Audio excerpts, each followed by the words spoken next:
pivotal part of the day, if you will, is we will be presenting the Michelle Leak Memorial Scholarship to 4 students.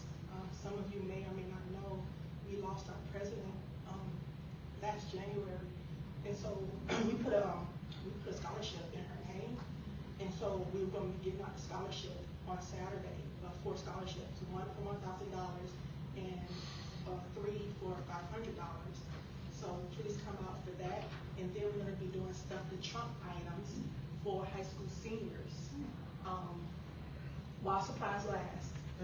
So they have to bring their school ID to show that they are class of 2025. In those stuff to trunk items, we're going to have a clothes basket with different things that they're going to need for college, travel kit, toiletries, things of that such. So please spread the word on that. If you don't have a flyer, come get one and pass it out. Joining with us now is Councilmember Amos, who's also a at-large member of our branch. So thank you, and without further ado, I will hand this over to VP Spain. All right, thank you. And VP Shockley. Thank you, President.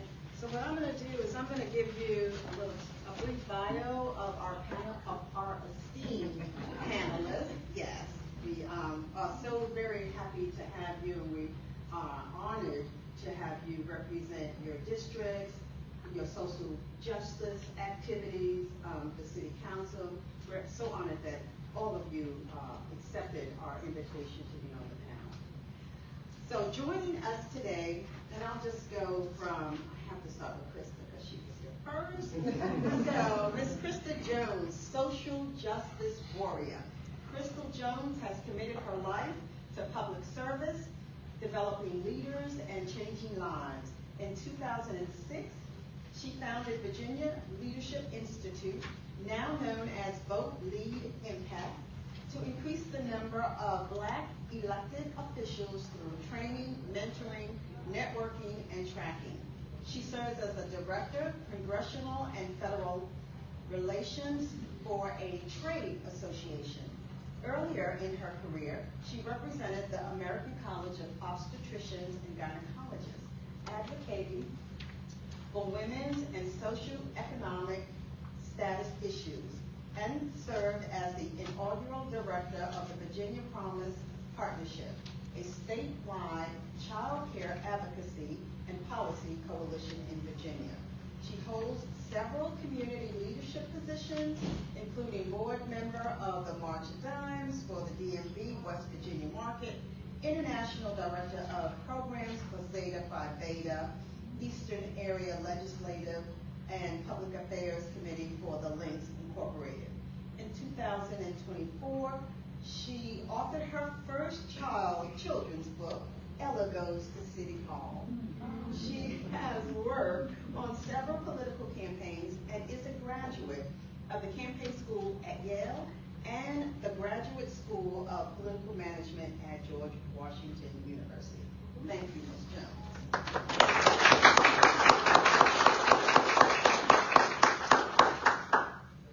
Next, we have Delegate Karen Keys-Gamarra.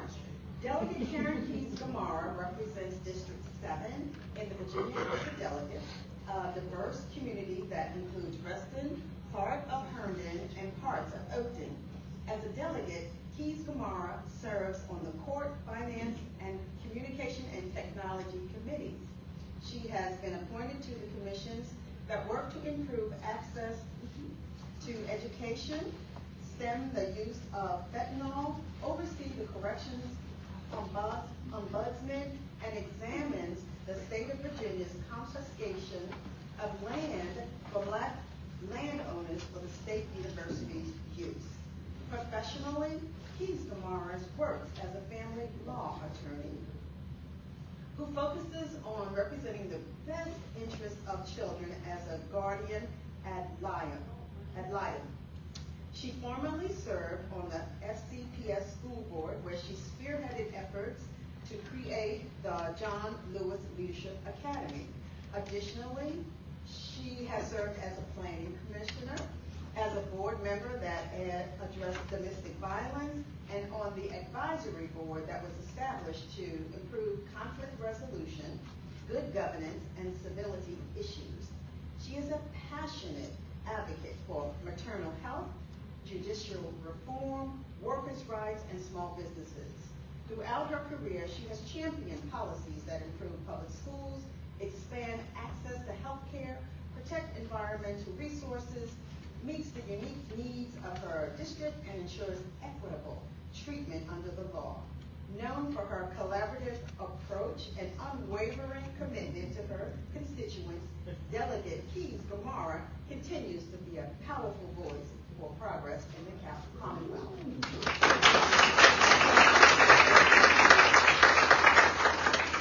Thank you, Delegate. Another delegate, Delegate Henson. Born, so happy. We're getting to the good part. Born and raised in Woodbridge, Virginia, Delegate Rozia A. Henson, Jr. graduated from Virginia State University with a bachelor's degree in political science and later graduated from the University of Maryland University College to receive his master's of business administration. Today, Delegate Henson is a successful federal contractor who is a program manager for the U.S. Department of Homeland Security and a small business owner. Delegate Henson was elected to the Virginia House of Delegates following the 2023 election cycle. His first legislative term is ongoing. He currently serves as the Deputy Whip of the House Democratic Caucus. As a trailblazer, Delegate Henson breaks barriers and brings diverse perspectives to the House of Delegates, working towards a more equitable and inclusive Virginia. During the 2024 legislative session, Delegate Henson introduced and passed legislation on marriage equality, mitigating workforce shortages in assisted living and nursing facilities, addressing vehicular speeding issues, improving public notification policies for local governments, and designating the month of July in Virginia as Uterine Fibroids Awareness Month annually. Thank you so much. Delegate Henson also piloted the Virginia General Assembly's first ever placement program with SOAR 365 to create professional positions for individuals with disabilities.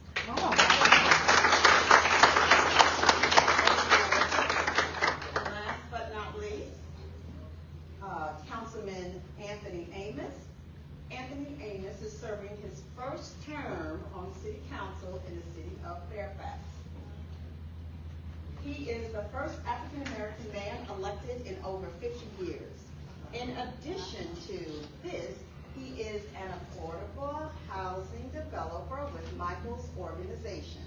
Anthony received his master's in public policy from George Mason University and a certificate in transnational organizational crime and illicit trade from George Mason University in partnership with the University of Peace in Costa Rica. His priorities include expanding affordable housing and child care options, zoning and land use reform, and promoting economic development opportunities. Anthony has received multiple awards for his volunteerism and service, including Community Service Awards from the Fairfax County NAACP, the Bernie L.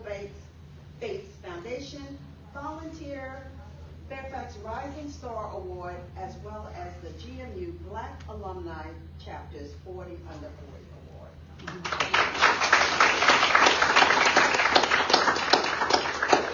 I will turn the logistics, how we're going to operate tonight, over to Third Vice President Les Shockley.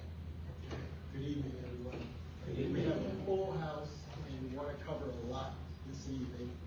We have about an hour and a half to do so till 7:30. We have 4 panelists here. We have 4 categories that we're going to cover individually. We're going to start with economic development. We want to educate outlined it. We'll spend about 20 minutes on each topic. So one thing we'd like to ask as far as ground rules, when people ask questions, keep it to a minute. You know, they make a statement and make sure you have a question. For the panelists, we ask that you go no longer than 2 minutes. And if you don't really have anything to add because others have said what you wanted to say, that's fine. You'll be up next first on the next question. And to try to enforce this, I've got a nice time.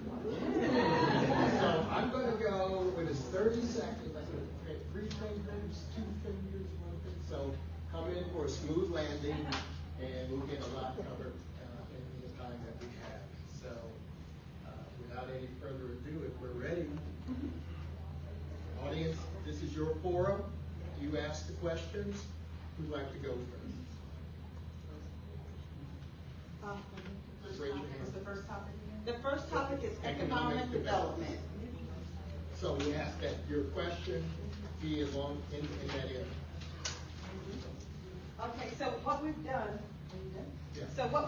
is a number of people have registered and submitted questions. So what I want to do first off is submit one of the questions that was sent to us online. And so one of the questions is, programs that promote opportunities for disadvantaged communities of color are being formally eliminated from policies and regulations at the federal level. How are you planning to combat its impact at the state and local level? How are you planning to combat its impact at state and local levels? And raise your hand if you want to be the first one to speak. I'll kick it off. Okay. Anthony? Obviously, I'll know more about the local level than the state level. I leave that to my colleagues here. In terms of the eliminated policies, one thing that I really wanted to emphasize, especially at the local level that we're seeing more now, is the trickling down of harmful rhetoric, especially when we're trying to, for example, when we talk about NIMBYism and progress and putting fiscal responsibility against economic development, such as affordable housing. I think that they can move along the same path. It's not one or the other. You can be responsible and you can develop housing and economic development opportunities. And so some things that we're looking at in Fairfax City, we're updating what are called our activity centers to allow for more mixed-use developments. And if you don't know what mixed use is, it's first floor retail, and then you add multifamily housing on top. And so trying to make that easier to get through our process so it's less bureaucratic and lowers the cost overall. We're looking at workforce and upskilling academies. We have a fantastic program called City Jobs, where we actually work with the Lamb Center, who provides services for our homeless shelter, not a homeless shelter, but for homeless individuals. And we actually work with them to contract people into our city government for things that we need to accomplish, like with public works. So that's some things that we're doing. Also expanding our housing trust fund. It's getting more and more difficult to be able to afford these housing projects. So we want to expand how much money we have in that trust fund to incentivize more fully affordable units, because an affordable dwelling unit ordinance only gets you so far. If you have 300 apartment building coming in, but only 6% of it is required to be affordable, then you're not going to get anything done. That's 15 out of 300. So I'll cut off there. Thank you. I think for Delegate Keys-Gamarra, she can chime in if we want to. But there were 2 things that we did in 2025 in order to combat what's happening at the federal level. But I do believe we're going to have to go into a special session later down in the year to figure out, hey, here's all the issues that the White House and Congress did not do. This is everything the state is going to do to kind of combat it. We have $5 billion in a rainy day fund. We can't resolve every single thing, but we're just trying to provide a little bit of cushion as much as possible. So House Bill 2590 was building a stronger pipeline to federal contracting and procurement. I think one of the biggest issues that small business owners, especially myself who's in government contracting, had was how to get your small business involved into federal contracting. Most cases with United States Small Business Administration, you had to have 2 to 3 years of income before you can apply for any type of assistance or grant. So we're trying to reduce that as much as possible. We're trying to get more contracts from the Commonwealth to small businesses. And then the other thing was breaking down barriers to capital. We extended a key tax credit to help entrepreneurs, especially in underserved communities, and access funding that they need to launch and grow businesses. That's what we did with this current budget that the governor has signed into law. However, Congress and this president has done numerous things that what we've done in Richmond was supposed to assist what was already there. Now we're going to have to reshape that come September, and unfortunately, I just don't know what that would look like. Well, thank you. First of all, I think we should recognize that there are certain rules that the Trump administration has put in place. The first one, his first executive order, is he reinstated Schedule F, which removes civil service protections and undermines federal union powers. What we've done at the state level, and we just passed it this past year, I had a bill that was incorporated into Delegate Fagan's bill that allowed local preferences. We're trying to do everything we can to try to support small business within Virginia. And so we have been focusing on the procurement process. However, it is concerning that at the federal level, those sections that would have prevented discrimination with respect to federal procurement have been removed. I also have legislation to try to make sure that we support unions, right? Unions can provide a balance in the negotiating process, and we're going to need all the protections we can get.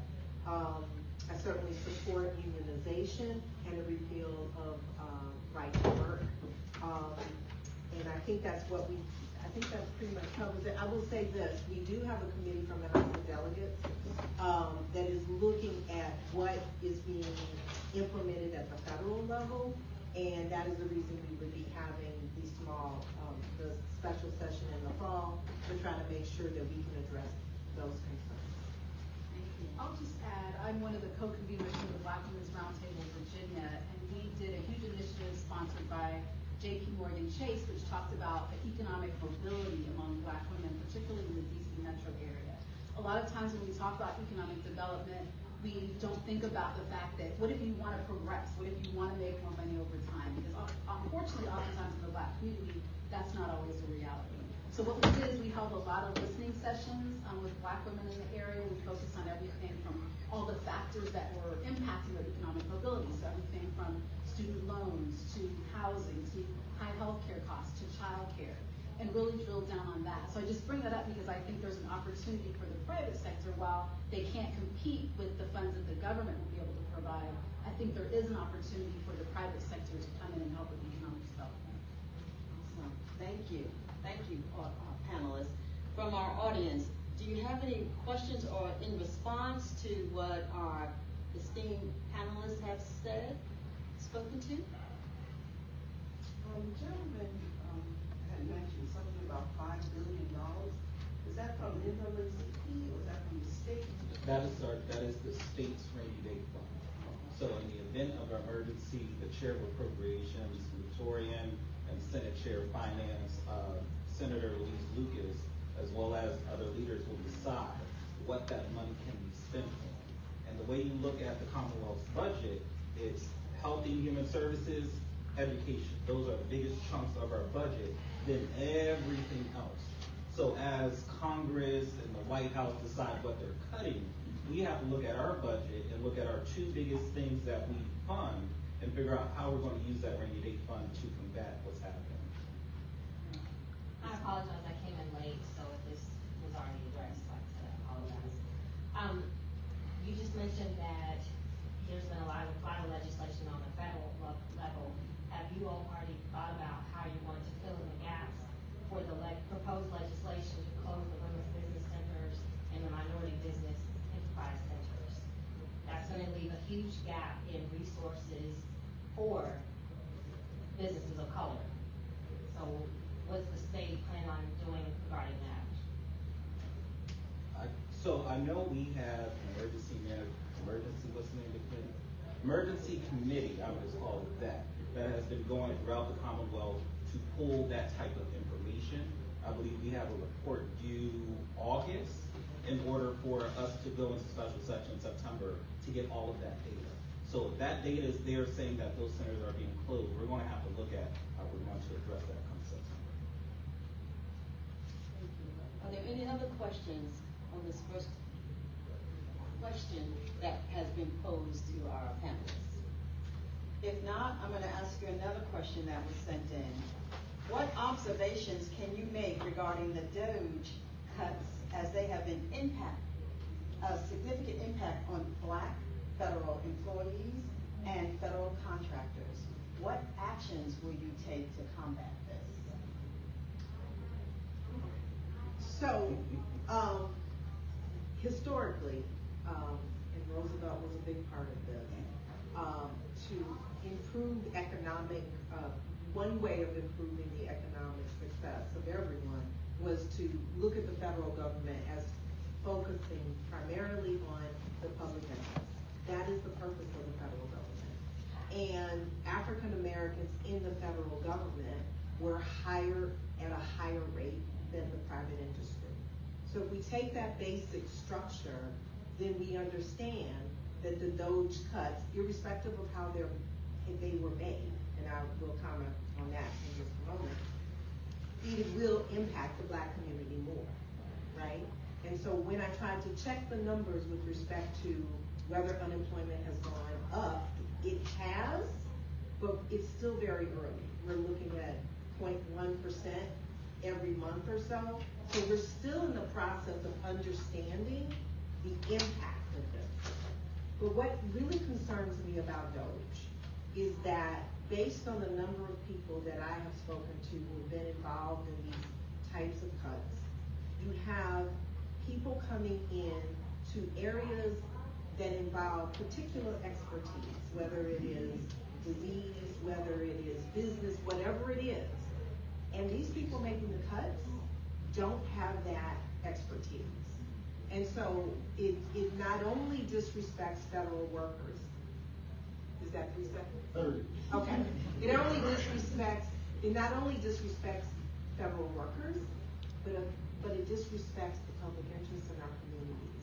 Without, these cuts have been made without understanding the needs of the community and without caring, in my opinion, the larger impact. And I'll just comment, I have worked as, the tax clerk. We might have questions for you. Delegate Vivian Watt. So I have been a government contractor for well over 10 years. I've worked for Health and Human Services, the Census Bureau, the FDIC, and Homeland Security. I have not witnessed what I have been witnessing within the past 6 months. We have GS 15 and up who are retiring. We have division chiefs and chiefs that are saying, hey, I'm taking the rip, I'm out, I'm not dealing with this. These are chiefs that have been through numerous presidents and administration. So even after we come over this, because there will be sunshine at the end of this, we have to deal with that huge institutional knowledge that is being lost at the top level. I'll tell you now, Shania, raise your hand. Me and her, we have been looking at different job postings because every job I have applied to, the contract has been cut.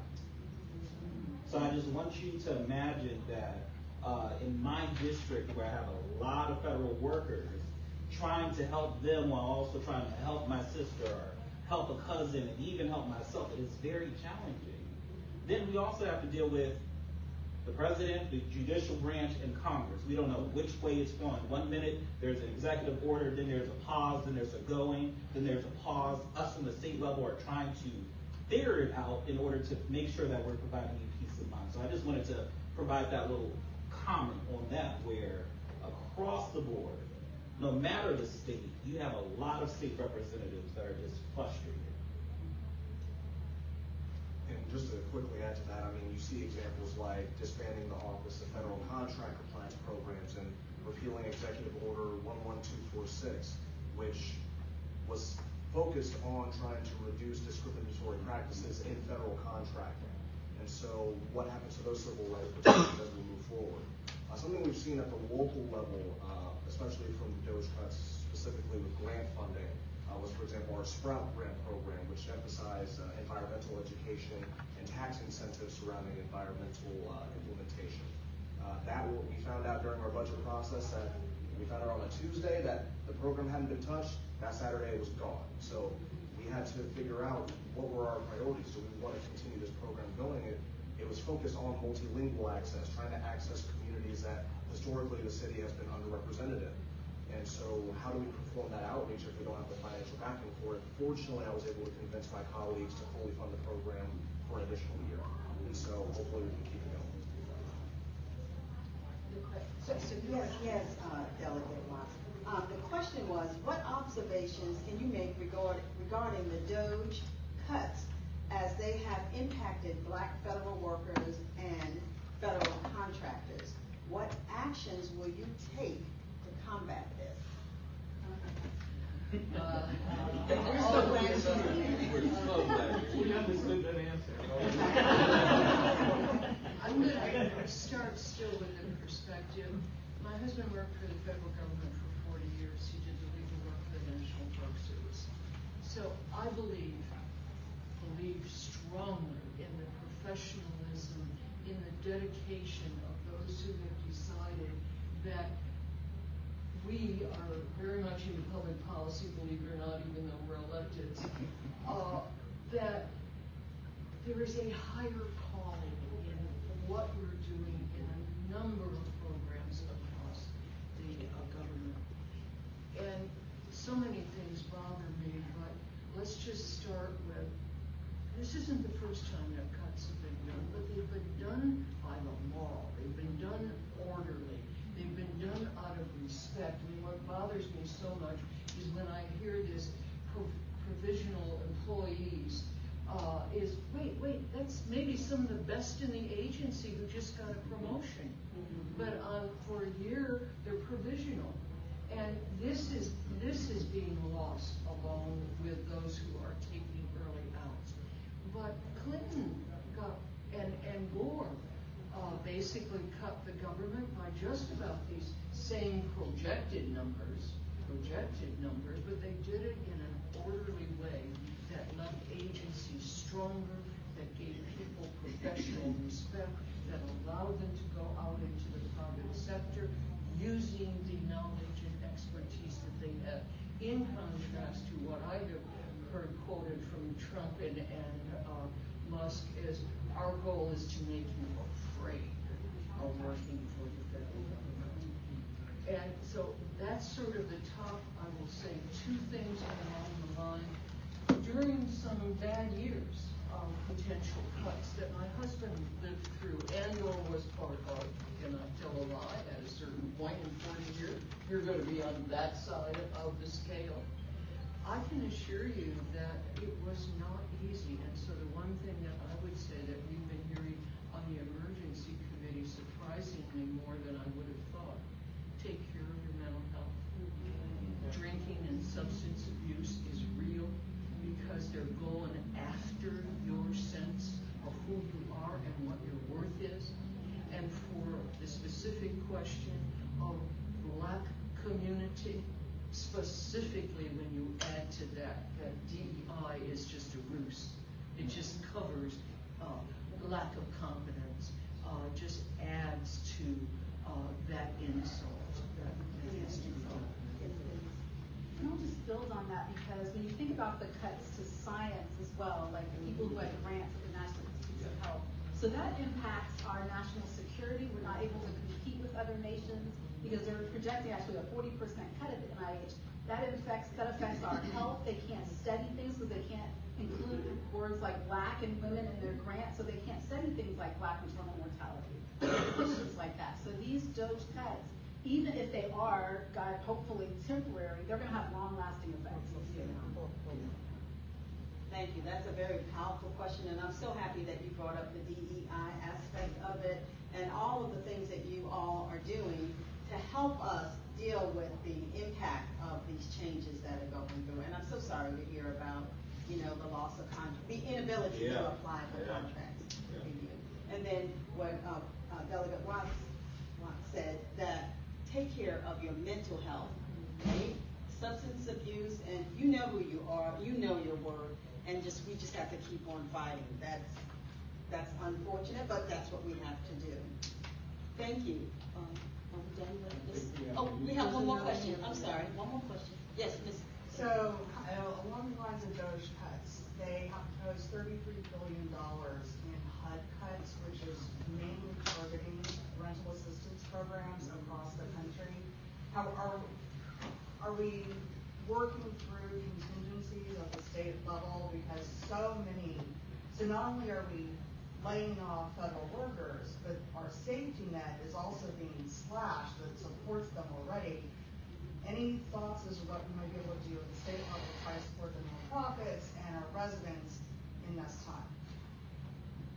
Great question. I know what I did within the session before the chaos in DC was it was $800,000, but then the governor cut it down. Well, he removed it. I'm sorry. Then we put it back in there. I think it's $200,000 to $400,000 going to the Norton Community Action Center to help with rental assistance. But then once we saw what happened on the federal level, I said, well, this is not enough. This is only going to cover, a month or two, depending on how many people are within that area. And I know a lot of people within my district has affordable housing needs. So now, come September, I'm going to have to go back and say, hey, we're going to need more. And I think that's going to end up being the end of the conversation. I can't speculate besides I'm going to need more for my community. Sure, Karen Keys is going to need more. You're going to have 100 delegates asking for more at that point. Thank you. I'll jump in and say, okay, so Virginia is conservative, still the AAA state. We are given a tax rebate this October of $400 and $200 rather than cutting taxes, because we were looking to that fiscal impact that you're talking about. We haven't seen it to the degree that we know it's going to come because of the ham-handed way in which these dismissals have occurred. Many people are still on administrative leave, or if they took the early out, are still being paid until September. So that shoe has yet to really fall. But as it falls, particularly here for Northern Virginia, but the state as a whole, the average federal salary in Virginia, because so many are in management and mid-management, is twice as high as the statewide average salary. So with 70% of our general fund that funds public schools and health care and housing supplements, et cetera, coming from the income tax, every job, federal job that is ultimately lost is going to be like losing 2 jobs. So the unemployment rate will just be basically the tip of the iceberg of the real impact on Virginia.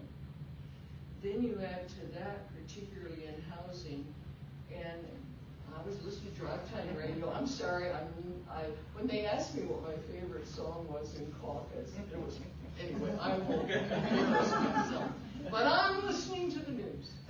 And what was the issue of what has thus far gone through the House and is before the Senate on this big, and I won't call it beautiful bill, is that you're raising the deficit by a minimum of $3 trillion over the next 10 years. And it's already almost at our GDP, which it hasn't been since World War II. And you're adding to that, and if some of these temporary political cuts are extended, it'll be at $5 trillion. Why does that mean anything to the price of housing? Because the government's borrowing money, and it's competing with the mortgage rate. So we can expect that mortgage interest rates are going to continue up, not as we were trying to bring them down, and could well be sitting at double-digit in the near future. Then you add to that the tariffs. Who knows? Up, down, up, down. I love the humor of on Wall Street that a taco trade is a trade that you're making because, after all, Trump always chickens out. And he didn't like that.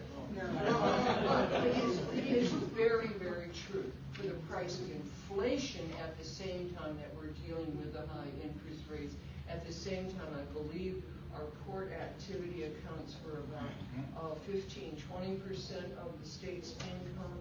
A third count is taken for all federal spending.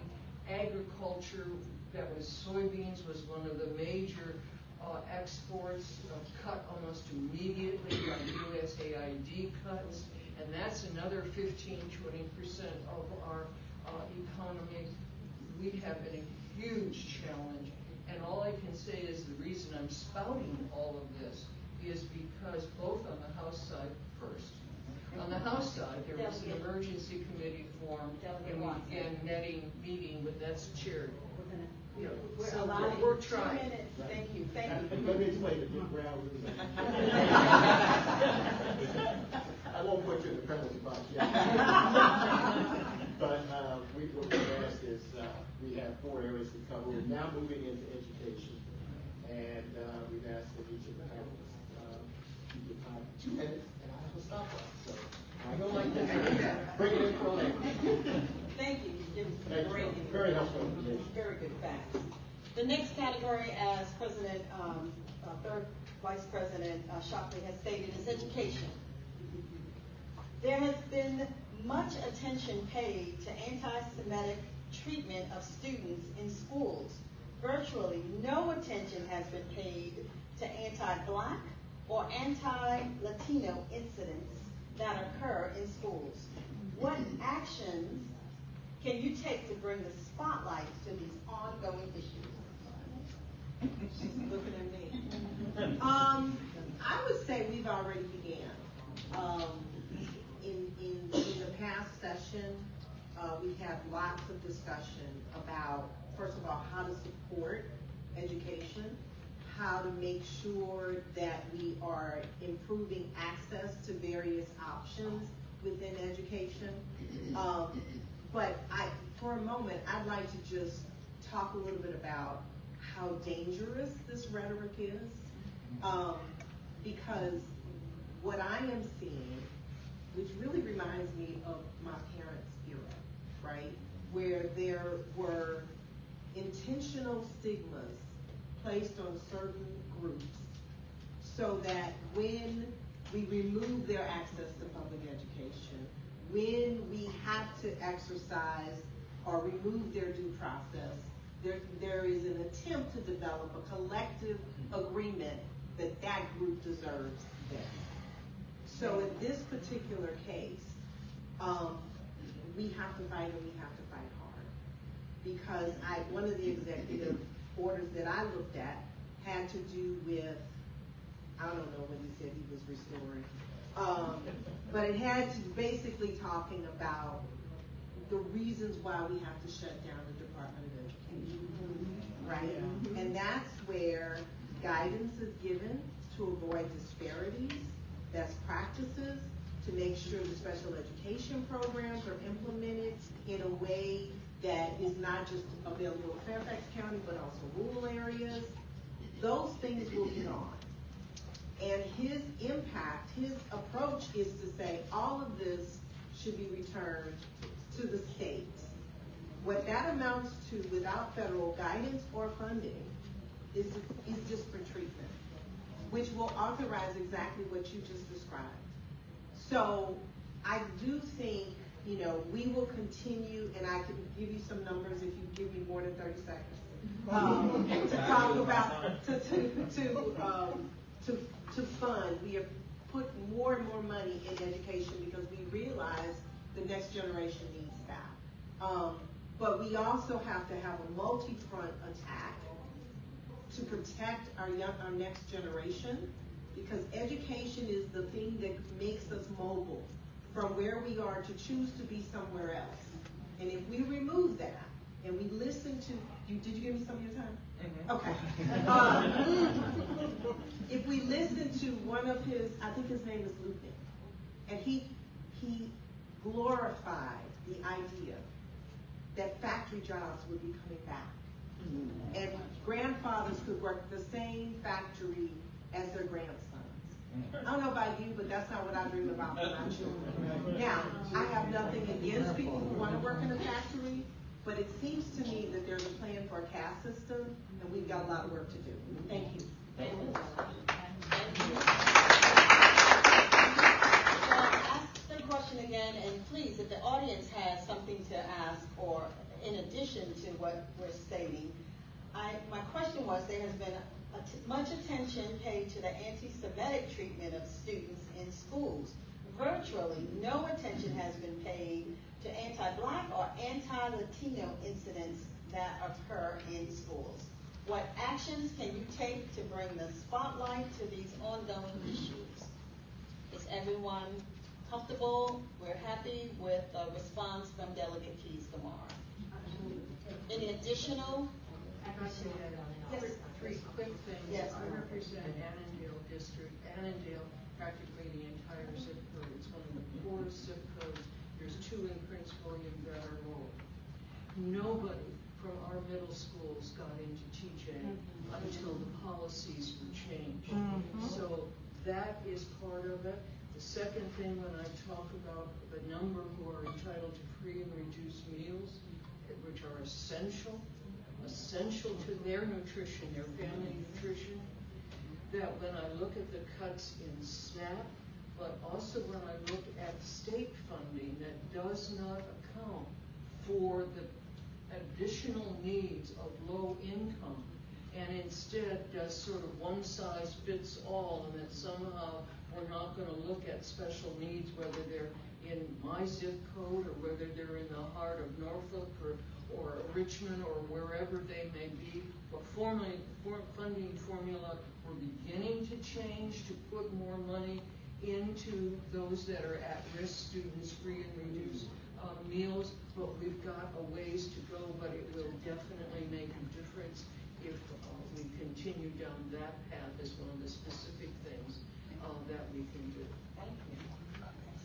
Yes. Just an observation of something. I tend to not like the SAT process very much, and what we've seen recently is taking back the alternatives to the SAT, which traditionally and historically have directly affected African American and Latino communities, especially non-English speakers.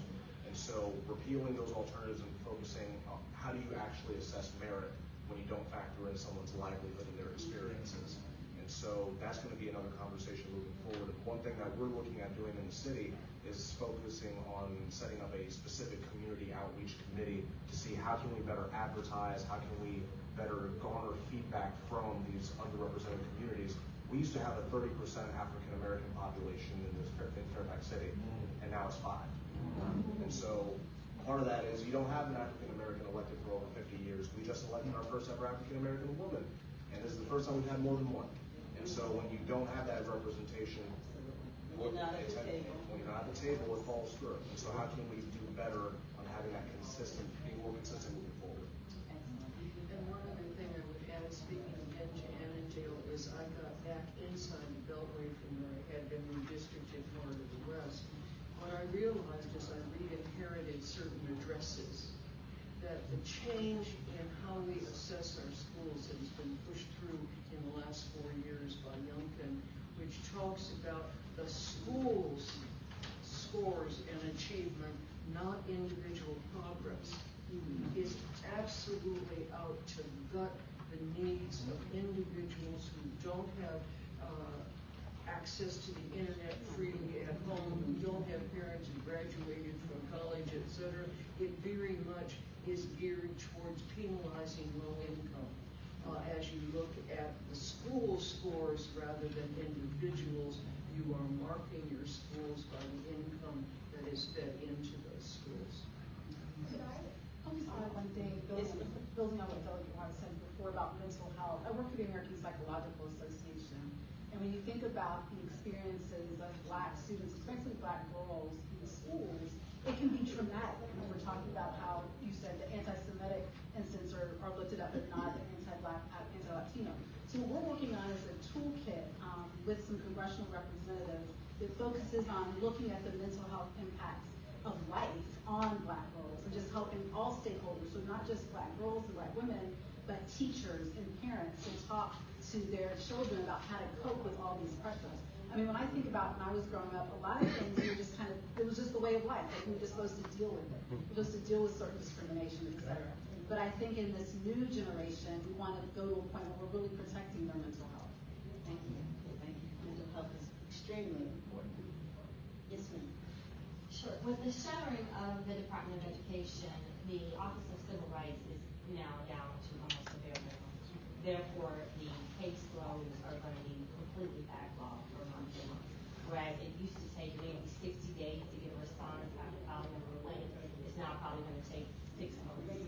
That being said, you mentioned that you all were setting aside a budget to focus on education. Can you clarify what type of resources that budget will go toward? For instance, are you all setting aside money to specifically assist parents and students with, I don't like the word special, I say unique needs, on what their rights are, how to advocate for themselves, on being able to hire an educational advocate?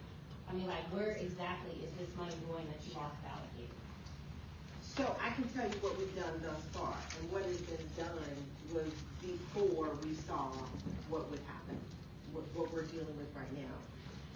So we've set aside, we first of all wanted to make sure we supported our teachers, and we set aside for each Virginia teacher to receive a $1,000 raise. We have a teacher shortage, people are leaving, they were the recipients of a hotline just a few years ago, and so we got a lot of work to do to make sure that people who are really qualified to be in this area want to stay, right? And we also, I think, have some advocacy to do to protect our teachers and make sure they understand that we really appreciate them. It used to be that was, one of the #1 careers in the Black community. We've set aside essential funds for special education. I call it different abilities as well. We have tried to focus on trauma education, understanding how we provide particular skills to students who have different needs. We also have funds for mental health support. And so that's what we decided even before we knew this was happening. And with each legislative session, we assess, we oftentimes are doing it individually. We each in the House have one paid staff member, and we like to listen to our constituents, so this is always helpful. But we bring forth our legislative priorities, and that's what we begin with in January. So I'll just break down the numbers because I got a cheat sheet because I don't remember everything. So they champion a historic $784 million increase for K through 12 funding. Higher salaries for educators, secured $134 million with a $1,000 bonus. Fully funding the staff of our schools. So we secured $222.9 million to fully fund school support positions. Fixing school buildings at $310 million for repairs. Expanding special education support, delivered $52.8 million there, and then lower tuition costs for higher education. Awesome, thank you. Does that answer your question of where the money's going to be allocated? I think what's unclear, we just, because this is a moving target. So we really have to be able, that's part of what the special session is about. So in April, May-ish, this was our budget. Mm-hmm. The president said, we're going to do X, Y, Z. What, in a matter of 60 days, we said, we're going to have to go back and make adjustments. Chair Watts, we're going to have to make adjustments. So, they're definitely going to lean on her expertise as the chair of finance to figure out how does all of the taxes we are bringing in, what's going to change, what's going to shift, because it's going to affect every single one of the people in Commonwealth of Virginia. And my concern, back again to the formula in particular, we have been putting our, other than support positions, very important for kids who have special needs, not broadly defined. but also we put it in for English language learners and special ed, because those are the three areas where you've got to have more resources than the normal classroom. So that's pretty much the last couple of years, ever since the JLARC study, where we tried to do the quick fixes while we're still hard discussions over how to change the formula. Because one of the problems is that Northern Virginia is regarded as having the ability to pay because we have high adjusted gross incomes. We can't tax them.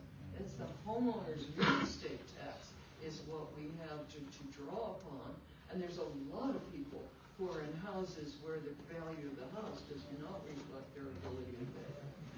And meanwhile, we're paying through the state income tax, but we don't get it back to meet our basic K through 12 needs. So that's part of the undercurrent that we also are dealing with.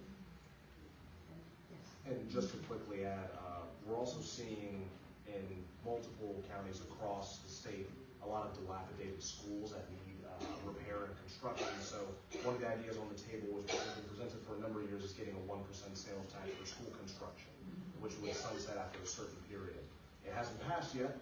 Hopefully next year, because we're looking forward to, our high school is leaking, but also expanding facilities to provide more and accommodate better services. And the bill would allow Fairfax County to also adopt an additional 1 cent, just like any rural county might, and apply that to the bonds that have been sold. So again, relieving the pressure off the real estate tax, which has been so hard across the board, including anyone who rents. Yeah, just to quickly add, in the city, we can either get that 1% sales tax. We have a $220 million school bond coming up. That 1% sales tax would pretty much almost cover the full thing, or we're looking at a 20 to 30 cent increase in our real estate tax, which I definitely don't like. So, trying to strike that balance on how we can diversify revenue and try to get more money from outer jurisdictional money. Thank you all. As I'm looking at the clock, I'm trying to, you all have great information that we want to share. And, yes. My question has to do with, and it's out of my, I'm going to use the word ignorance of understanding the budget on a federal level. But with the cutbacks that Trump has proposed with all of the agencies and employees, et cetera, what happens to that pool of money? And whether that money is then reallocated to states to help deal with some of the issues that they're talking about now. This is, we're not in Congress, but I don't, I assume, and Chair Watts, correct me if I'm wrong, if Congress has already allocated that line item and the money is not used, it goes back to Congress to decide what they're going to use for that. The huge difference between the federal and the state, we have to balance our budget. So if money was freed up, we could make the decision, as we did on whether we handle it with a tax rebate or whether we put more into education. We just went down on how we split that and put into education, and yet, whereas on the congressional level, as I was saying when I was filibustering, that we have this national debt that is at World War II levels and growing, so that if you make cuts in programs, and when you make cuts in programs, it will just keep us from going into debt more, but it won't free up money. Thank you. That's all. Thank you for your question. And with that, I'm going to move on to healthcare, because as you see, the hour is moving along, and you all are wonderful. The panel is excellent in your responses to the questions that I'm asking and responding to our audience. And we love hearing more from the audience, too. So feel free, if you have a question, please raise your hand and we'll address it with our panelists. But regarding healthcare, what actions will you take to protect Medicare recipients if Trump's GOP-led bill is enacted? Medicaid or Medicare? Medicaid, excuse me, Medicaid. My problem, I can't read. Medicaid. I can just You start. It's probably going to end with but I do believe, if I'm not mistaken, that health piece of our budget is the biggest chunk of our budget.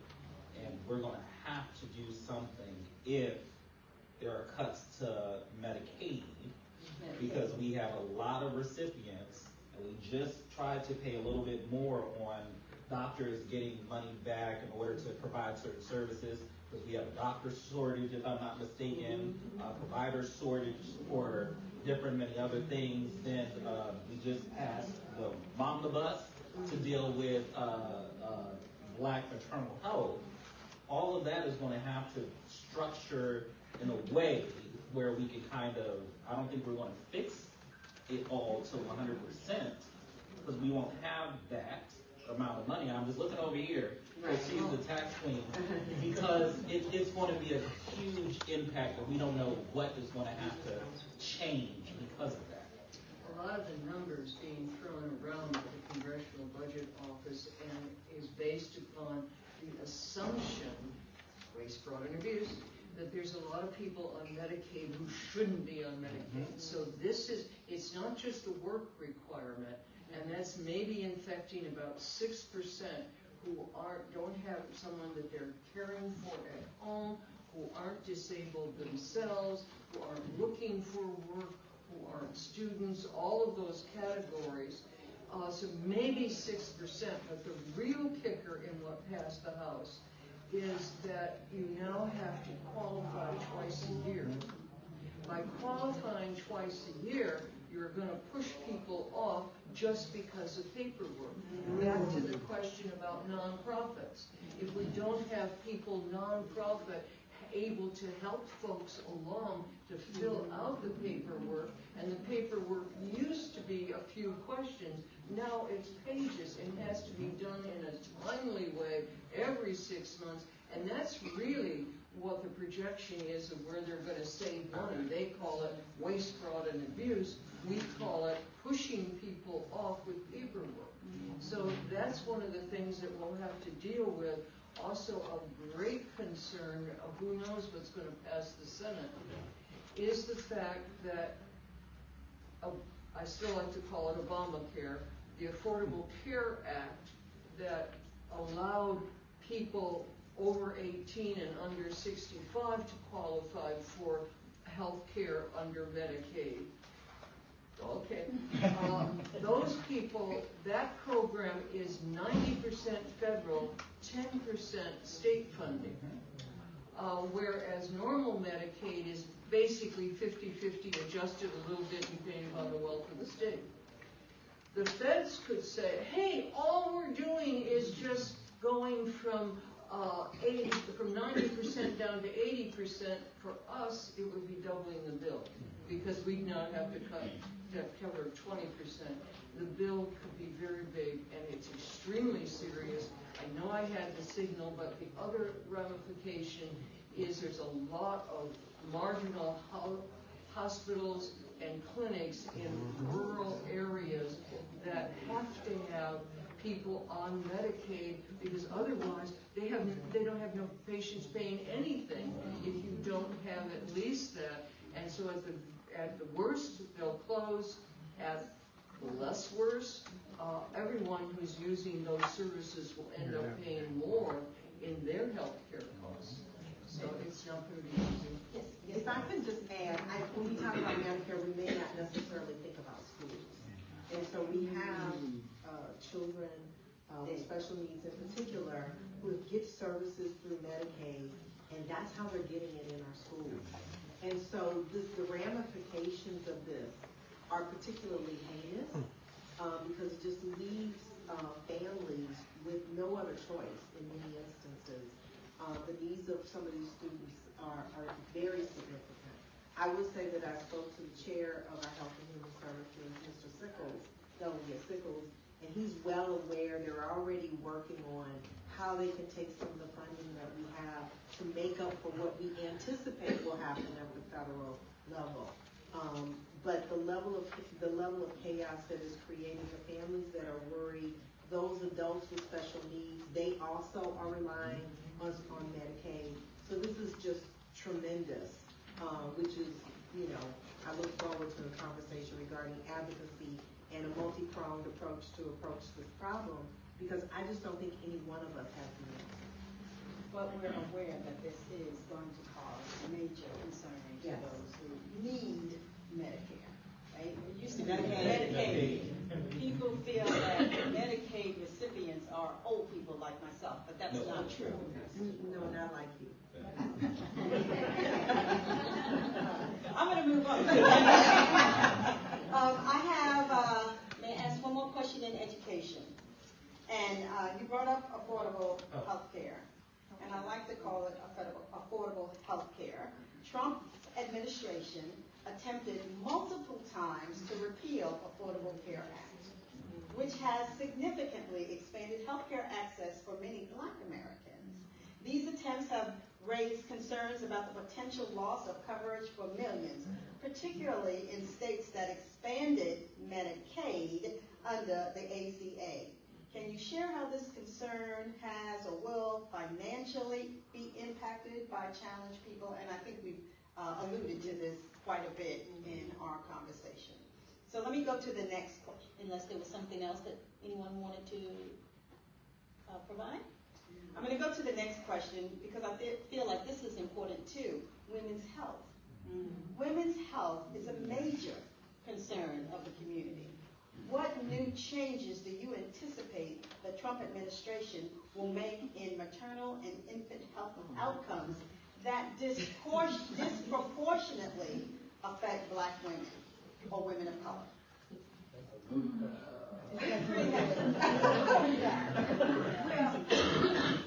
If it says Black woman, he's back. Right. Yeah, go ahead. Part of the problem here, a big part of the problem is just perception, right? This administration is ruling by ideology, right? It has nothing to do with policy, has nothing to do with facts, we don't need numbers, we just need to see how people feel, right? And when it comes to women, and particularly Black women, these are words that have been removed from our military sites. We can't talk about these things. We can't talk about race. We can't talk about racism. We have to fight to get the Tuskegee Airmen back on some of these sites, and we are losing history. So the fact that maternal health care is one of those disparate outcomes that has resulted from historical treatment, irrespective of what that means that it is in jeopardy. Now, in our, in the state legislature, we have put together, as Delegate Henson referred to, the momnibus, and it placed a great deal of funding to try to address that. Things like providing access to doula care and providing mental health support and really trying to reach out to Black and rural areas because they weren't getting the care. But if his standard is if you say woman, it can't exist, or if you say Black woman, it can't exist, then we've got to talk about all those advocacy routes that I mentioned earlier, because somehow we have to change the narrative. That's what he's doing. I'm done, Scott. Thank you. Were there any other questions or concerns with women's health or any other healthcare issues or questions from the audience? Comments? Yes, yes. Speaking on women's health, one of the results of many is that as we went through Omnibus, one of the things that became obvious was that there's greater trust in your own community than walking into a white setting where you are assumed to bear pain or your etc.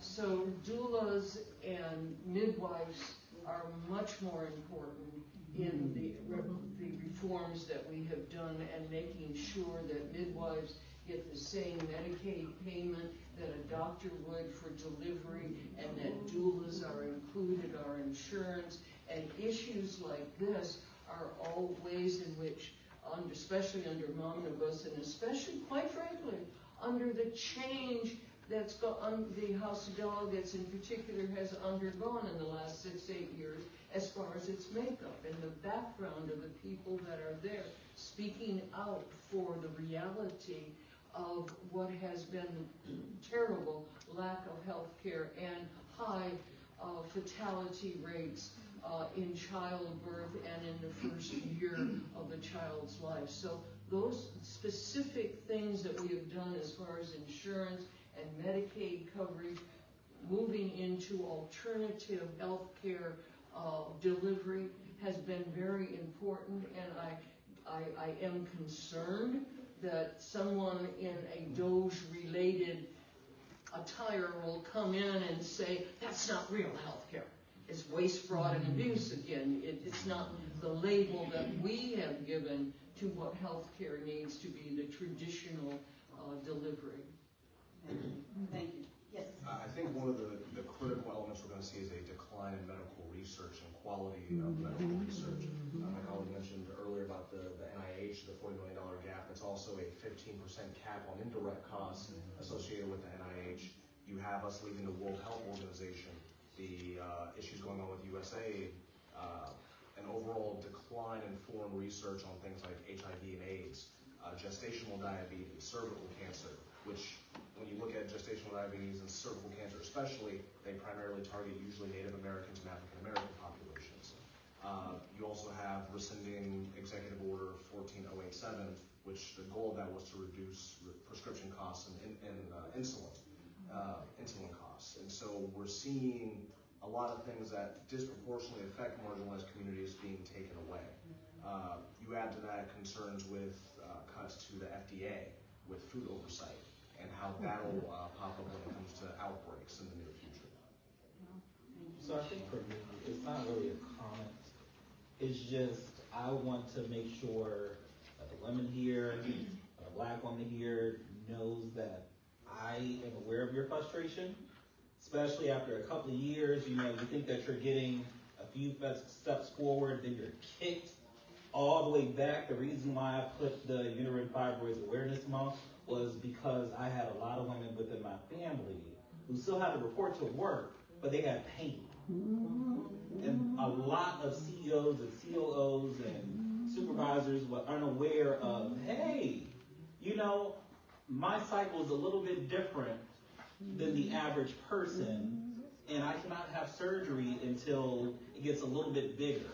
So like those frustrating pieces and you hear the commentary of what you heard here, what's being cut, you know, I understand why you just want to, you know, wave your fan and put the boots on the ground for your mental health, but just know that I acknowledge your frustration.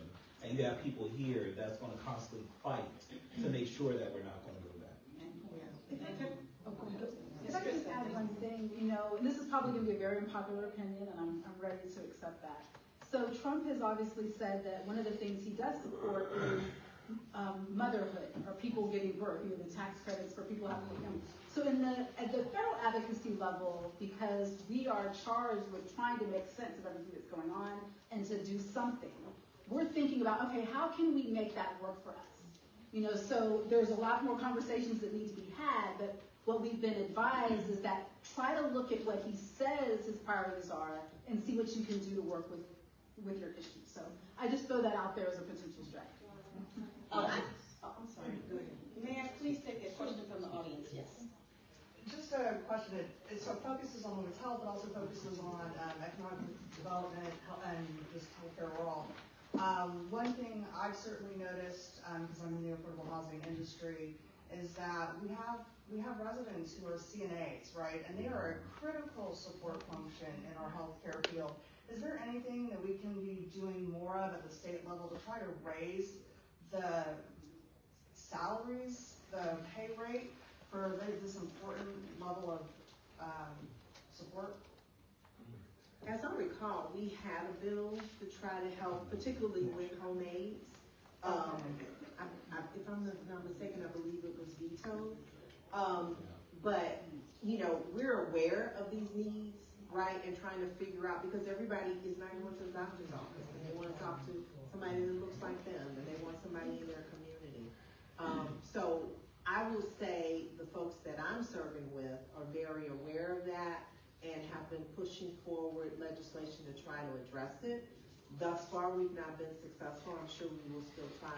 But what I wanted to mention, when I raised my finger earlier, Yes, I ma'am. also want to make sure I'm following this. Yes, ma'am. Is I think one of the things we really have to be watching out for is discrepancies in, you mentioned research, but already, I mean, it's just been the last year that we changed how we looked at kidney disease. The numbers for African Americans had to be higher. In other words, you had to be sicker before you were eligible for a transplant. That was just in the past couple of years, and that was just corrected in the last year or so. So by removing these folks that we're talking about, things like that can easily slip through, and we not even know that our loved ones may not be receiving the level of care that they need. So I just put that out there because I know I've been a caregiver for both of my parents. I know I had to advocate for them and use all the gifts God gave me. But when you know that there are disparities within even how the algorithms are working within the medical world, just, we have to consider that impact. Yes, do we have a question from the audience? I was just going to, as someone who's on Health and Human Services, I will say that we have heard from those lobbyists, and they have put us in rooms to address that very concern. So I know Delegate Sickles is definitely looking into that. So every time when I see him, it's like, hey, we got to pay him. We got to pay him. We have to pay him a little more. So if you know Delegate Sickles, you know that is one of the top of mind for him. And I wanted to bring up something that's already on the cutting floor. I'm not as good as you with what executive order, but in April under the Biden administration, they finally came out with federal standards for nursing home staffing. And 60% of our nursing homes are on Medicaid, and a much higher percentage of non-white population of that 60%. What came out in April was very close to what I have been advocating forever, it seems, on the Virginia level, which would cost, give or take, about $40 million of our half to be made to be matched by the federal half. And that whole new reg has just been X'd out, and the chances of us being able to cover the very people who once we cared about because we were going to expand the Affordable Care Act, these are the people that are in nursing homes, the same people, and we're not dealing with very basic humane health needs that they have, and that's already been cut. And then final thing on that, though, our biggest shortage of staffing is CNAs. Councilman, I'm going to give you 1 minute. We're already at. Don't even need a minute. Okay. Just to build on, since you mentioned algorithms, this is going to get way more tricky as AI continues to evolve, and the disparities that are surrounding artificial intelligence, scheduling African Americans later than their white counterparts, and some of the insane things that you see when AI tries to calculate maternal health care. So be ready for that conversation. It's very important that we encourage our young people to be technology proficient, because that's what is going to govern our lives going forward. And if we're not at the table, if we don't have the knowledge, we're going to suffer, continue to suffer. We're at like 7:25. I know we said we could go until 7:30. If we could just go maybe until 7:45, because we have to be out by 8 o'clock anyway. I'd like to just address one important question on criminal justice. And so are we okay with extending it a little bit? Because this is great information, great conversation, interaction that we're having with the audience, and my great panel. I'd like to ask the panelists if there are questions that people have, if you'll give folks here your contact number that they might be able to follow up with you. Absolutely. Since we are short of time. Thank you, Les. Last question, and it deals with criminal justice. 5 years ago, following the death of George Floyd, and this came from one of our audience. I don't know if they're here, but it's a great question. What appeared to be a movement in police reform met with backlash? What actions do you plan to take to protect Black and brown people from law enforcement becoming able to operate without consequences? And I'm just going to leave it at that. I don't know, Vivian wanted to touch on the General Assembly first, because she was in the General Assembly before we got there, and then we can touch on what we've done so far. Yes. So, over the last 5 years, the best look that I can put on it is that many police forces now have body cams. We wouldn't have known about George Floyd if it hadn't been for the younger woman who stood there and videoed it all. And so that is a small part of the oversight, but it's an important one. Most of the citizen oversight groups that have been formed do not have subpoena power, they don't investigate, it's just almost chit-chat. So we still have a long way to go. We have a long way to go where the standards of acceptable police conduct are established so that you can go into court and say that what that officer did was not accepted practice, and we have a long way to go on that as far as oversight is concerned as well. Obviously, the diversity on our law enforcement is still a huge problem for a whole raft of reasons of why we don't have what we need in our police forces that really represent the community. Where it's good, the more that we've done both in mental health as far as crisis intervention has played off positively also in dealing with everyone at a crime scene so that you work with the community rather than confront the community and push it aside and try to get information about what's happening rather than just coming in. That's the best side, and I've seen it in some areas, and one hopes that this is one where the arc of justice is very slow to move. I still have to hope that individual communities and police forces are still where the change will happen. That while what's happening on the federal level, I'd like to believe is just awakening people to how deep set the core problem is and why people of goodwill need to come forward. That's the hopeful part I can put on it. And then the final thing I will say on the General Assembly, we've passed a number of laws in the 4 years that we've had a Democratic majority in the House in 2022 and then again in 24-25, which has to do with sealing records and also looking at not early release, but timely and full look at, with the parole board, at the individuals.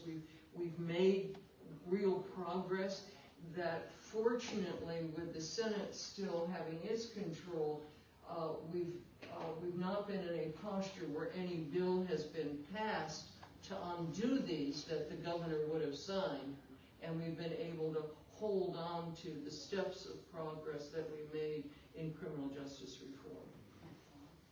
Not overselling it, just steps. And Delegate? So one bill that was big, I was trying to figure out who put it in, I think it was Senator Jennifer Boyd, but the no-knock warrant. So that was one of the biggest bans that we were able to get through. I wasn't there in 2021, but I would say that we were able to get through. But even for me, I accidentally stumbled on criminal justice this session, dealing with what was happening at our detention centers and what was happening to the prisoners that were in our detention centers. So trying to level set in what Delegate Watts was saying, the parole boards and some of the detention center boards, how they're doing the appeals process. So you have some inmates who would say that they haven't got meals in days, or the heat is messed up in there, etc. And we will never see that because it is your local sheriff and your Commonwealth's attorneys and la-di-da-di everybody but the state level who has access and are making those decisions. So the bill that I had that got tabled in Senate, what is it, Justice Committee? Courts. Senate Courts Committee was to add an office of ombudsman to kind of oversee, to make it another appellate area to, if you do have a loved one who's in that detention center. The other thing that I also did was we still have a lot of black and brown people who had a marijuana possession, and it could have been just a simple possession, and you were arrested, now you're still under supervision. Even though Virginia has made it legal, you're still under that parole. So my bill, I have slimmed it down as much as possible, so only dealing with simple possession. However, that governor vetoed that as well too. So trying to right the wrong is still not happening in 2025. So hopefully in 2026, when I put that bill back, we can get it to the governor's desk to sign it, because we do know that there was a lot of over-policing in black and brown communities as it relates to marijuana. Yes, Councilman. Something that Fairfax did was, in reaction to that, was forming a police reform matrix that they actually also have a tracker and timeline with. And so we have all these goals that we're trying to meet. Some of the things include crisis intervention training, analysis reports on vehicle stoppings and pursuits, and actually a really cool system called Accent Signal Sidearm, which actually are sensors that track when a firearm is pulled. And so implementing these factors to try to do better as well. The sensor, it senses when a firearm is pulled from the officer? Correct, from the officer. Okay. And we've also equalized crack and powder cocaine so that is not the over punitive. Also, a bill that I keep forgetting about, even though it was my own bill, very important bill. There are more people in Virginia prisons on burglary charges than on all drug charges combined. Why? Because burglary in Virginia, until we were able to change it in the 2022 majority, is a single penalty up to 40 years. Doesn't matter the circumstances. So depending upon the court that you were in, a book could be thrown at you, especially if you didn't have legal counsel. So now we have 4 degrees of burglary depending upon whether someone was seriously harmed, whether a firearm was used, whether any weapon was used, or whether it was just a threat. Huge difference in that gradient. But as I try to get all the code to reflect that, as far as those considerations for juveniles and so on that might mitigate a sentence, I can't get it through the governor, who is going to kill it. So that's another one. And then finally, the third thing that I wanted to mention, we've put significant funding into indigent defense and public defenders. Whereas they used to be absolutely the poor child and no one cared about them, we have really brought their status up. There's more to do, but we have moved forward on that.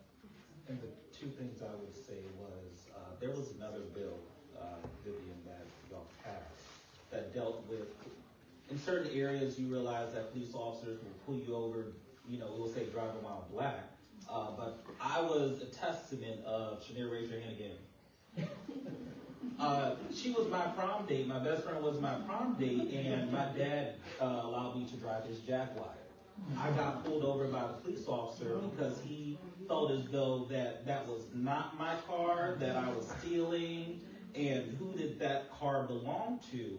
Luckily, the judge dismissed it, but we did have a bill of secondary offenses, I'm assuming. So when it comes to tent, when it comes to loud noise, etc., that is kind of reduced. But then one thing that you have up here is, in Virginia, we appoint the people that sit on the judicial branch. And I think that between Karen Keys-Gamarra and Watts and myself, we are doing a good job to kind of make sure we are putting good people on the benches that come from where we come from, that understand what's going on. I think for over 30 years, we just got the first black male judge in Fairfax appointed. So that's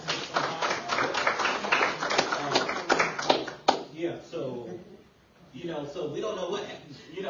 We don't know what happened before there, but he came from the Lorton area, and my district is normally forgotten on the most cases. So when he put his application in, I went through it left and right. I had questions because I wanted to make sure, as we know as black people, we have to be twice as good just to get through the door. So I just wanted to make sure that there was no issues with him because I was fighting for him to get on that bench. Absolutely wonderful. That's great to hear.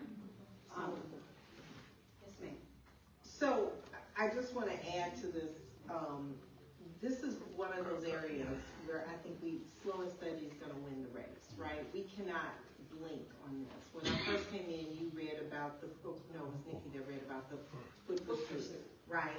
And so certainly in my opinion, there is a way that we can advocate to make sure that the community has a voice. There should be notice of those kinds of changes. There should be an opportunity to respond, to receive comment, and transparency as to what happens to that. So there's an involvement of the community that is absolutely essential because your local officials will not be held accountable without that. So I want to start there. Getting back to the administration, I did pull, this is one of the executive orders that has been issued, more than 150 that has been created. And it's strengthening and unleashing America's law enforcement to pursue criminals and protect innocent citizens. First of all, the crime rate has gone down. But if you listen to the rhetoric, you would not think that. So what this executive order does is it kind of tries to elevate law enforcement to say that they have experienced some type of unfair treatment. We see that in his pardons, right? So I think we have to be aware of that. So at the state level, we have just been putting in legislation after legislation trying to address these things. Some of the legislation, well, let me say, there's also a committee that I'm on that provides oversight to there's an ombudsman for our corrections facilities. And so hopefully that's a way that the public voice can be heard. But some of the legislation that has come forth since I've been there, let me start with the constitutional amendment or restoration of rights. Right? 1 minute? Yeah, 1 minute. I got so much. But it's already. Okay, let me just wrap this up because you asked a question. I'd like to be thorough. Yes, ma'am. And we can always follow up with you afterwards. Okay. Virginia has the lowest rate of restoring rights, voting rights of those that have fulfilled their sentences.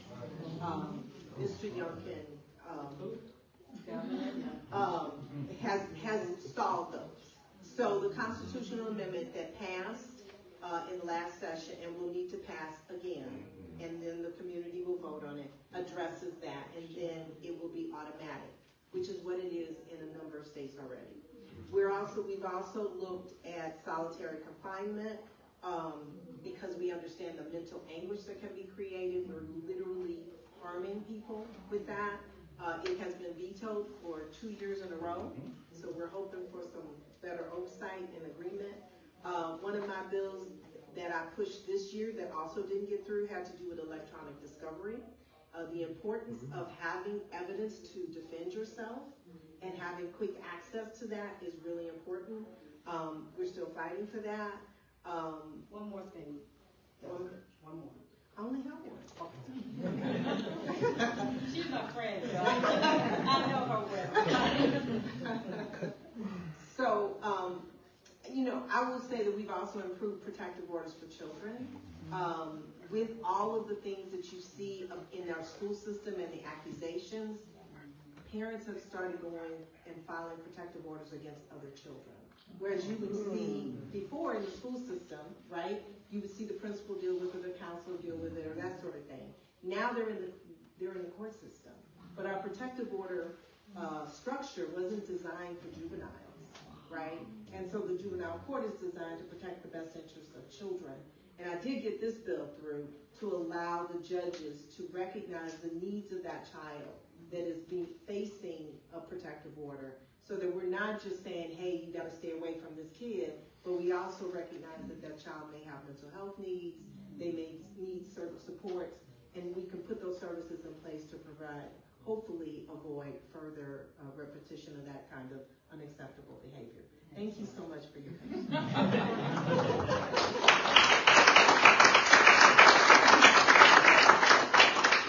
Thank you, and I have to do, thank you, Delegate. Was there one last thing that you wanted to add to that? Don't worry about it, we're good. Okay. It is almost at the time when we're going to shut it down, but like Vice President Shockley had stated, we would hope that if you have additional questions, that our panelists have a moment to stay behind. We're still here until 8 o'clock.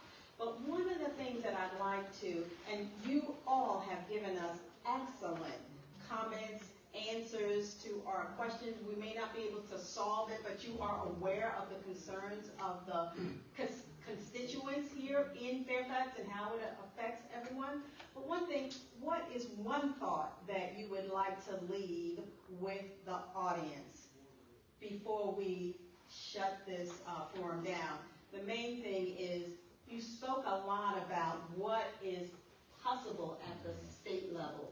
Can you emphasize the importance of the elections and why it's important that we vote for those elected or those officials or people who are running for office? What should we be looking for? What should we be concerned with when we look to? There's an upcoming vote, right? So the government, yes. So the governor, lieutenant governor, attorney, Commonwealth attorney. What should we look at? And I'll start with, and you have 1 minute. I think I'm going to start with, I've been at this a long time, obviously, and I honestly don't think things have ever been worse than they are right now. And I don't tend to panic. I've been in the minority in the House for 20 of the last 24 years. So I tend to just do whatever I can, wherever I can. But I am deeply concerned. So with our upcoming elections on the state, it does make a difference. Most of the time I try to keep from being partisan, but we're the only state with a one-term governor, which means I've also seen a lot of governors. Other than Governor Belials, under whom I served on the cabinet, Abigail Spanberger is the most prepared person that I have seen as someone who is taking it seriously, listening to people, and trying to understand what she can do from day one as governor to leave the right legacy for the few.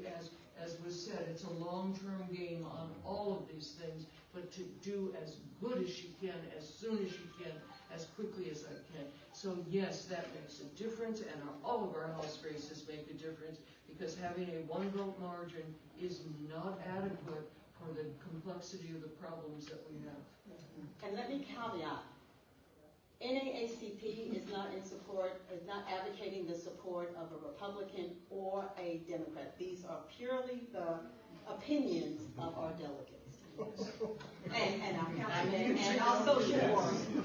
So, Councilperson, yes.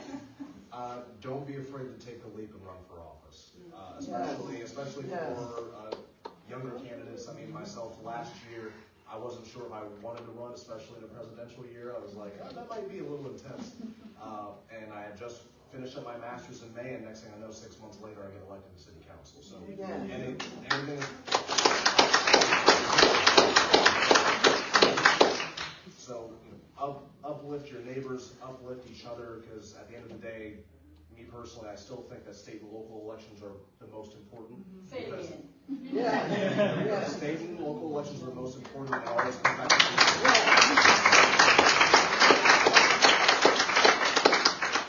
All right, basically everything he said. Fairfax is unique. Growing up, I felt as though, and I'm just going to be honest, I really don't care, that Fairfax was very white. I did not see myself in an elected position in Fairfax until the lines were redrawn. Then I ended up becoming the first African American to represent Fairfax in a full term. So, born in '93, elected at 29, I'm your first African American person elected to a full term for Fairfax. So to his point, don't be afraid to run for office, because we need people on different spectrums. You can see the different age range here that has the. We have multiple different age range. You can see that we all come different backgrounds, and sometimes it gets frustrating being the only black person sitting at those tables. Especially we talked about health and human services. Sometimes I'm the only black person that are talking to these hospitals, and I'm carrying a multitude of other black people to that table. So we just need more help. I'll just say that. Am I still in my minute?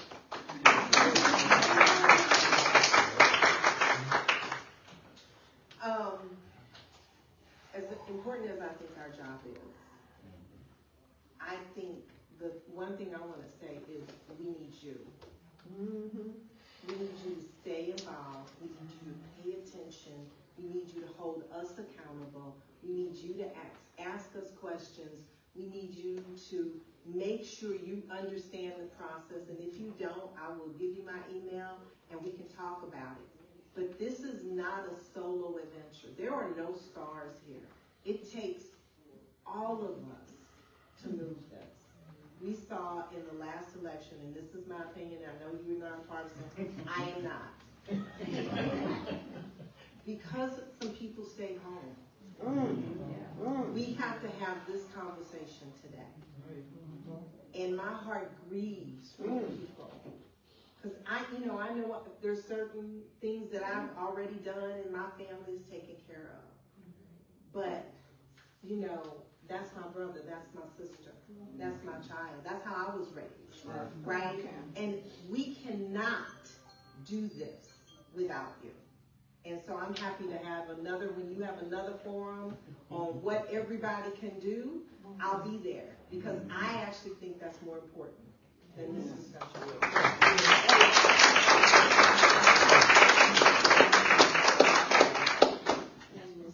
And from an advocacy perspective, I just want to encourage us to start thinking outside of the box. So just like Delegate Keys-Gamarra said, because of the last election, that's where we are today. We realized in that election that a lot of people checked out, people who we traditionally thought were going to vote on our side, and that's where we are today. But we need to start talking to their issues. We can't start just speaking in general platitudes. We really need to address what affects people individually. As advocates, I also encourage us to start to do things a little bit more creatively. Like they mentioned, I have a children's book, Ella Goes to City Hall. It's about a little black girl in her community that finds a problem and then takes the steps to solve it. We also created with Black Women's Roundtable in the Links in Virginia a song called Rise Up. It's a rap song, which addresses some civic education. So think about doing things differently. We cannot afford to do things like we always have.